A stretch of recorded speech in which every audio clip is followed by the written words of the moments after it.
क्षितिज भाग 2 की अगली कविता है अट नहीं रही है। अट नहीं रही है कविता के कवि सूर्यकांत त्रिपाठी निराला जी हैं। इस कविता में कवि ने फागुन मास की सर्वव्यापक सुंदरता को व्यक्त किया है। फागुन महीने में प्रकृति का अतुल असीम सौंदर्य उसके शरीर में समा नहीं रहा है। चारों ओर सुंदरता, कोमलता, सरसता इतनी अधिक है कि वो अपने आप में समा नहीं रही है। कविता कुछ इस प्रकार है।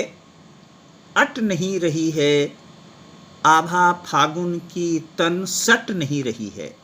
अटना का अर्थ होता है समाना। जब हम किसी पात्र में किसी चीज़ को रखते हैं, अगर वो चीज़ उसमें आ जाती है, इसका मतलब है वो चीज़ उसमें समा गई। और सटना का अर्थ होता है स्पर्श करना। आभा का अर्थ होता है शोभा या चमक। तन का अर्थ शरीर। तो कवि फागुन मास की मादकता का वर्णन करते हुए कहता है कि फागुन मास में प्रकृति का अतुल असीम सौंदर्य वातावरण में समाहित नहीं हो रहा है। चारों ओर सुंदरता, कोमलता, सरसता इतनी अधिक है कि वो अपने आप में समा नहीं रही है। आभा फागुन की तन सट नहीं रही है। उसके सौंदर्य की आभा चारों ओर फैल रही है, लेकिन वो सुंदरता तन का स्पर्श नहीं कर रही है। इसका तात्पर्य ये है कि वह पूरी तरह से फागुन मास की उस सुंदर सरस कोमल सुंदरता में पूरी तरह से डूबा हुआ है। आगे वो कहता है, कहीं सांस लेते हो घर घर भर देते हो, उड़ने को नभ में तुम पर पर कर देते हो। फागुन में प्रकृति पता नहीं किस प्रकार श्वास लेती है कि विश्व का कण कण सुगंध से भर जाता है। घर घर का मतलब स्थान स्थान, क्योंकि फागुन के महीने में आपको चतुर्दिक प्राकृतिक वनस्पति पल्लवित और पुष्पित दिखाई देती है और फूलों की खुशबू चारों ओर वातावरण में फैल जाती है, जिससे प्रत्येक स्थान विश्व का कण कण सुगंध से परिपूरित हो जाता है। अर्थात फागुन मास में चारों ओर सुगंध व्याप्त रहती है और वो श्वास में बस जाती है। इसी प्रकार सौंदर्य को देखकर वो कहता है, उड़ने को नभ में तुम पर पर कर देते हो।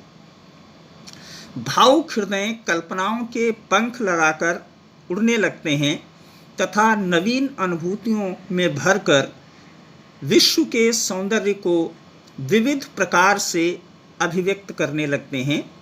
प्रकृति के सौंदर्य का आकर्षण इतना प्रबल है कि आँख हटाता हूँ तो हट नहीं रही है।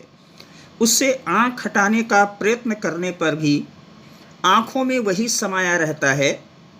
देखने वाले की आँखें उसके मन को इस प्राकृतिक सौंदर्य से इस प्रकार बांध लेती हैं कि वो उससे विमुख नहीं हो पाता। कहने का तात्पर्य ये है कि फागुन मास की उस असीम सुंदरता से व्यक्ति का मन नहीं भरता है और वो बार बार उस सौंदर्य को देखना चाहता है। आगे आपकी कविता स्पष्ट करती है, पत्तों से लदी डाल कहीं हरी कहीं लाल, कहीं पड़ी है उर्मे मंद गंध पुष्पमाल, पाट पाट शोभाश्री पट नहीं रही है। मंद मंद का अर्थ होता है धीमी धीमी सुगंध गंध। उर का अर्थ होता है हृदय। पुष्पमाल फूलों की माला। पाट पाट का अर्थ होता है जगह जगह। शोभाश्री का मतलब होता है सौंदर्य से भरपूर। पट नहीं रही है मतलब समा नहीं रही है।